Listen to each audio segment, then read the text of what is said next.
जयशंकर की ममता। परिचय।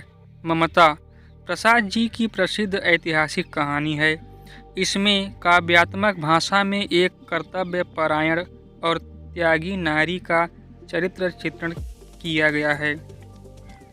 युवती ममता रोहतास के किले में एक कमरे में युवती ममता बैठी हुई स्वर्ण नदी का प्रवाह देख रही थी। वह विधवा थी। चूड़ामणि उसके पिता थे। वह कमरे में आए किंतु ममता का ध्यान भंग नहीं हुआ तो लौट गए। वह अपनी पुत्री के लिए चिंतित थे। कुछ समय बाद वह पुनः लौटे। उनके साथ 10 नौकर चांदी के बड़े बड़े थाल लेकर आए। उनमें मूल्यवान सोना भरा था। चूड़ामणि रोहतास दुर्ग के स्वामी के मंत्री थे। शेर शाह उस पर अधिकार करना चाहता था। उसने यह धन उत्कोच के रूप में मंत्री को दिया था। ममता ने पिता से उसे लौटा देने को कहा। उसने कहा, वे ब्राह्मण हैं, उनको इतने धन की जरूरत नहीं है। दुर्ग का त्याग। दूसरे दिन डोलियों की कतारें किले के द्वार से अंदर आ रही थी। चूड़ामणि ने उनका पर्दा खुलवाना चाहा। साथ चल रहे पठान सैनिक तैयार नहीं हुए। बात बढ़ी तो उन्होंने मंत्री चूड़ामणि की हत्या कर दी। डोलियों में छिपे सैनिक बाहर निकले। उन्होंने दुर्ग पर अधिकार कर लिया। किला शेरशाह के अधिकार में जा चुका था। सैनिकों ने ममता को तलाश किया परंतु वह दुर्ग छोड़कर पहले ही जा चुकी थी। ममता की झोपड़ी काशी में एक बिहार का खंडहर था।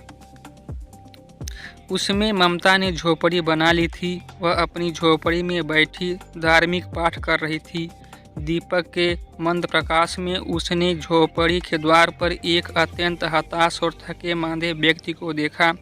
वह उठकर दरवाज़ा बंद करना चाहती थी परंतु उस व्यक्ति ने उससे आश्रय की याचना की। परिचय पूछने पर उसने बताया, वह मुगल हुमायूं है।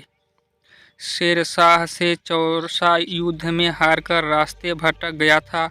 उसके सैनिक छूट गए थे। ममता का भय और शंका। ममता को भय लगा। वह विधर्मी था। शेरशाह ने बलपूर्वक उसके पिता की हत्या कर रोहतास दुर्ग पर अधिकार कर लिया था। वह भी ऐसा ही कर सकता है। उसने आश्रय देने से मना कर दिया। छल की शंका से व्यथित हुमायूं जाने लगा तो ममता को अपना अतिथि सरकार का धर्म याद आया।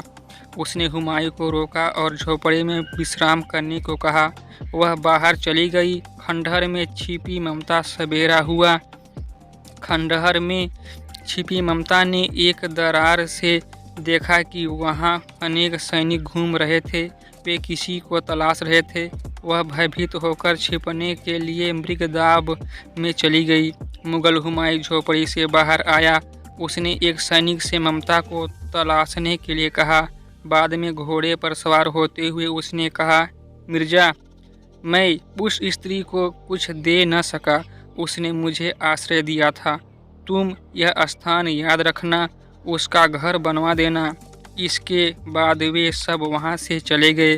वृद्धा ममता अब बूढ़ी हो गई थी। वह 70 साल की थी। सर्दी के दिन थे। खांसी आती तो पूरा शरीर हिल उठता था। गांव की स्त्रियां ममता की सेवा में लगी थी।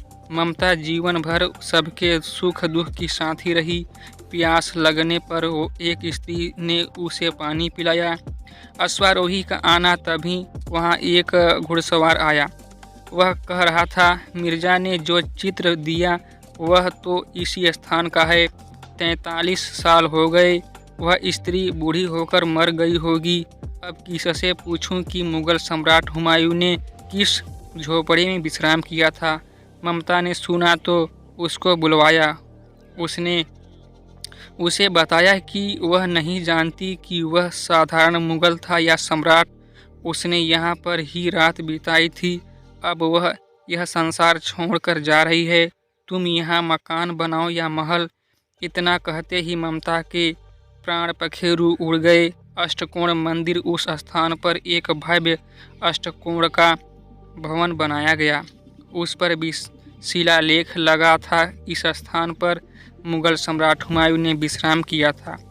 उनके पुत्र अकबर ने इसी स्मृति को अस्थायी रखने के लिए इस भव्य मंदिर का निर्माण कराया।